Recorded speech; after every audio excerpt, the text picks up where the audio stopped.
talking about joy in education, and this is our Christmas edition. Hello, I'm Maura O'Higgins and I'm a chaplain in a secondary school in Dublin.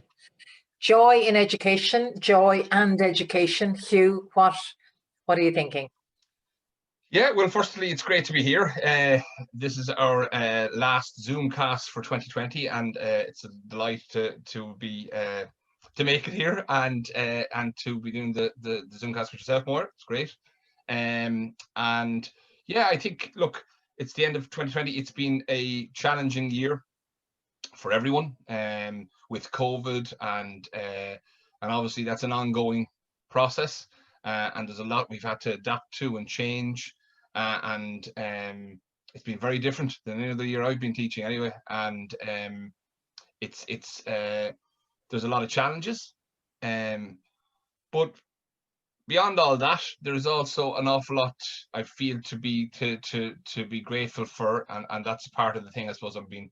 That's joy for me is gratitude, in that gratitude for the good people I was working with, gratitude for the students on a daily basis, gratitude for I think what we've been doing. I think I've really enjoyed it. More, I'm going to be I suppose honest on that. I've really enjoyed it. We've been talking about a myriad of topics to do with stillness and dropping into that, and to do with empathetic listening, and to do with that sense of creating a reflective space for ourselves, and that sense of spaciousness, and cultivating a sense of calm and authentic conversation, and I suppose what we see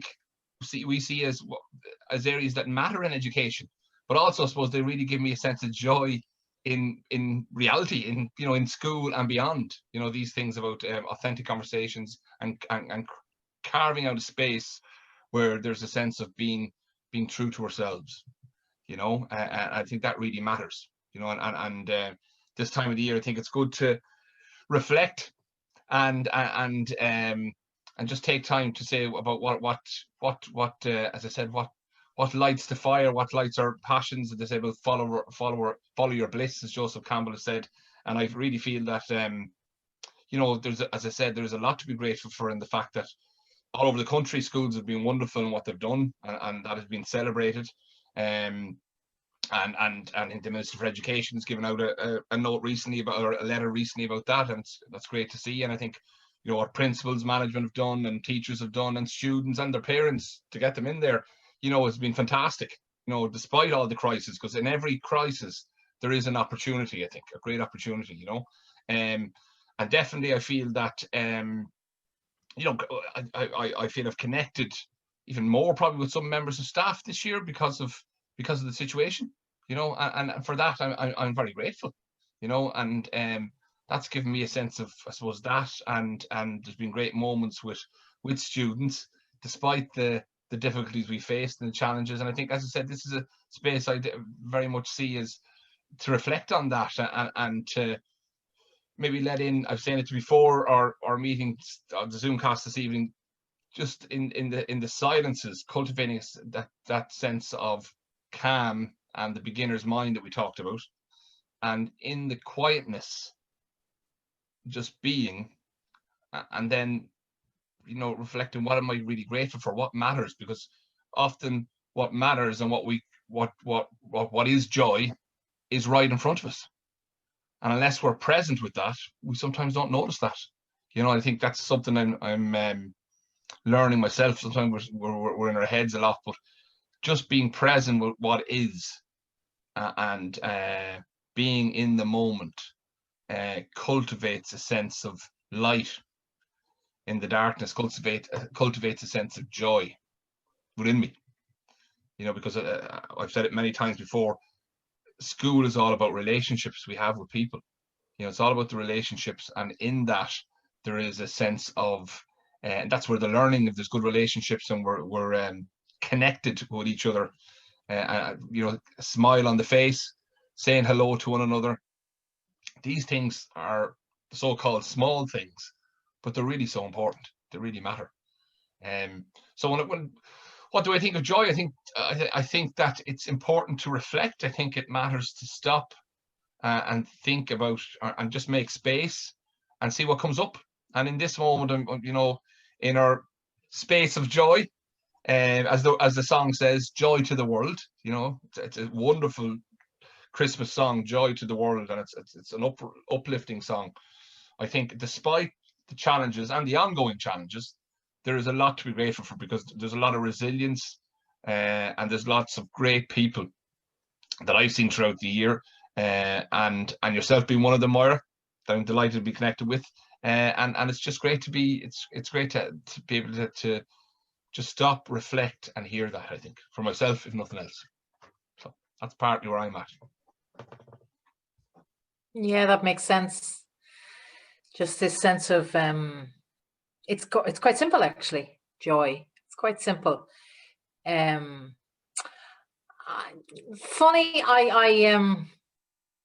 I think I was telling you I did walking meditations for the first 2 weeks in December, and I found them very moving, and I did them every morning in the school, and I was on my own for a lot of it, and it was just 15 minutes every morning. And slowly, bit by bit, children joined, and just a few, and it was really beautiful and poignant and transformative. And I actually felt a deep sense of joy. What was that about? Embodying stillness and gratitude after each time that I did consciously walked mindfully, and made it a ritual, and it had a rigor for the 2 weeks, just coming up to the exams, to kind of mark the crossing. And it was really important to do it, because I actually feel this last month in education, I haven't felt much joy. And I think your suggestion today that we would do this with our Christmas trees and with some levity was really important, because I don't feel particularly light. I don't feel a huge amount of joy at this time of the year. I actually feel quite the opposite. And children, I just feel joy when I'm with young people. And I struggle with my school community, with the adults, in that I just don't think we've been able to have the conversations that matter. And we're serving the children, and we're doing our best for the children, but we're kind of pulling from an empty communal well, and having to rely on our own resources as opposed to the resources that emerge from coming together. So that's been a struggle. But I'm immensely grateful for the fact that I live in the Western world, that we're not at war, we're not homeless. It's so good to be grateful. And I like the idea of these conversations, because they remind me too that it isn't about striving. It isn't about having what I don't have. It's actually about relationships, and it's about connecting. And it's just a very fine thread that adults need. I remember, I think I may have said this before to you, Hugh, I did the Steiner training in kindergarten Steiner education in 2009 in Raheenwood in Clare. And I remember arriving down, having paid a lot of money for this course and taken a career break for a year. And in the first hour, we were asked to go outside and play cowboys and Indians in the forest. And I thought, I've paid all this money to go out and play cowboys and Indians. And I this real sense of resentment and sort of anger, actually, at what kind of a course this might be. And it was brilliant, because what Steiner fundamentally teaches us is to be a child at heart. As an adult, to reconnect with our childlike selves. And I think it's why I got such joy out of the walking meditation, because it's about embodying, it's about the doing. And I think that's where my sadness comes from, because during COVID, children are 5 hours a day at a desk. And they're lucky if they happen to go to a woodwork class or a home economics class or a science class where they're doing experiments. That's just good luck. But other than that, they're sitting at their desks all day, every day. And there was a child returning to school there, and he spent 1 day in school since September. And I have a great relationship with his mother, and he's a lovely child, and he's in 5th year. And I said to him, look, would you consider coming back? So we met on the last day of term. And I said to him, if you come back, you just have to remember that you can't be rude to teachers, because he had been very rude on the day that he left. And he said, but you rush too much here. He said, when I get frustrated, I want to be able to go somewhere and cool off.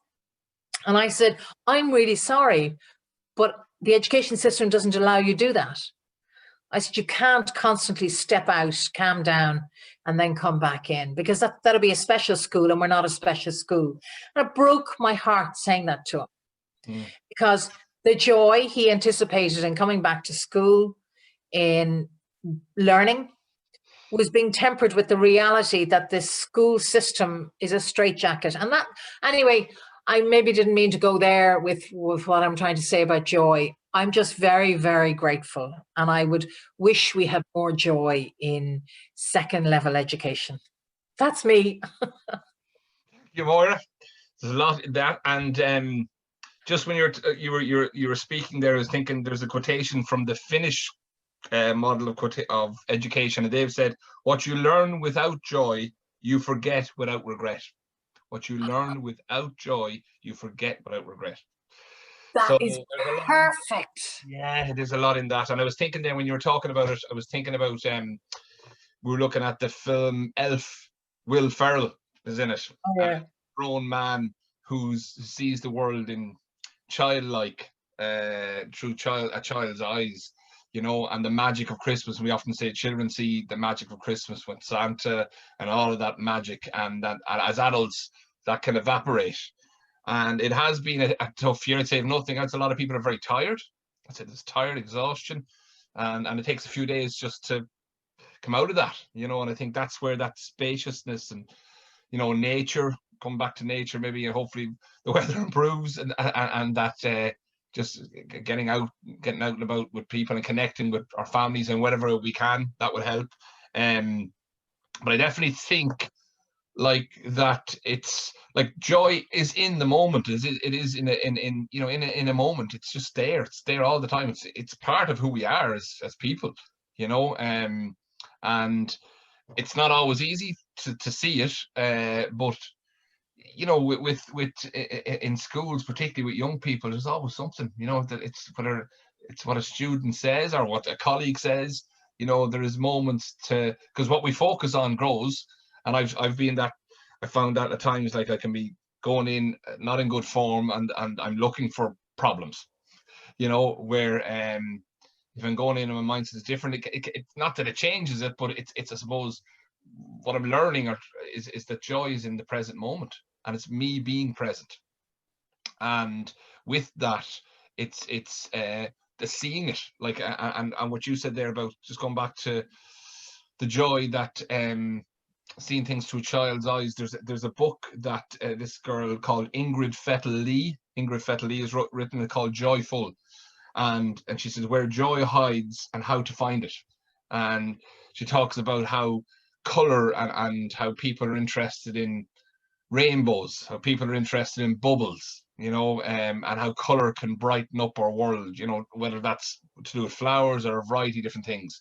And she started to focus on this, and then she began to see it more in her workplace, in her world, you know, and that idea. And she's written about how much of a difference this can make. And then she goes back to her schools and the lack of color at times in her schools, the monochrome landscape, and the lack of color in her office spaces, and the lack of color sometimes in her classrooms. And obviously at the moment with COVID and lines of desks, that's not easy. But at the same time, you know, you see so much color in primary schools. It's wonderful. primary schools, Montessori, Steiner schools. I'm just thinking back to the Steiner, what you're after saying a minute ago about the cowboys and Indians thing, you know, and just getting out of ourselves and getting out of the seriousness and just playing, being playful, you know, and so much learning and being playful. If, you know, I have a 5-year-old daughter and I'm seeing her, she was playing, she spent the day playing with another 5-year-old who's literally playing all the time. Now she's crying because she's up very late, but it's just playing. And in that, there's language being said. They're learning compromise. They're learning, you know, a variety of emotions, anger, and how to process that, and what have you. So I definitely think, you know, that the sense, as you said, the system. There's like we're facing into mock exams and leaving cert and all that. But where, you know, there is room for joy. Of course there is, you know, and I think that's really important this time of the year to reflect on that and to reflect on where we're, like, even in where what we have currently, you know, there has been rainbows and color and delight in moments as well, despite all the challenges we've had. It's been there, you know, and it's maybe because we don't, as adults, sometimes we get so serious, we forget to see the brightness, you know, and the glimmers and the shining hope. And young people are full of hope, you know, and they're full of possibility and potential. I think it's the potential, but it's not only the potential in the students, potential in us, you know, all the time. You know, it's a, that word impossible is I'm possible, you know, just you know, love that idea. And joy is an intangible feeling. You can't say it's one thing, it's intangible, but it's there, you know, and it's there to it's there for all of us. That's the wonderful thing, despite what, you know, it's just that idea. And I suppose I'm just trying to convince myself of it at the moment as well, but it's there for all of us. You know, that magic is there for all of us. And when it's Christmas time or in the depths of January in a class, joy can be found. You know, it doesn't make a difference really, you know. So that's It's true. Yeah, It's true. It's very true. Yeah, joy to the world. Let's drop into a moment to just maybe remind ourselves of that joy, Hugh. absolutely, Maura. Thank you.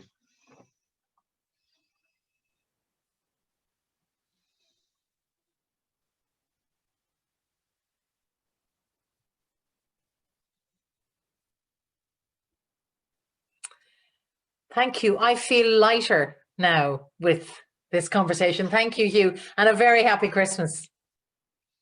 Thank you so much, Maura. Really enjoyed it. And yeah, happy Christmas. And here's to a joyful 2021. Thanks, Maura. Thanks everyone for listening. Thank you.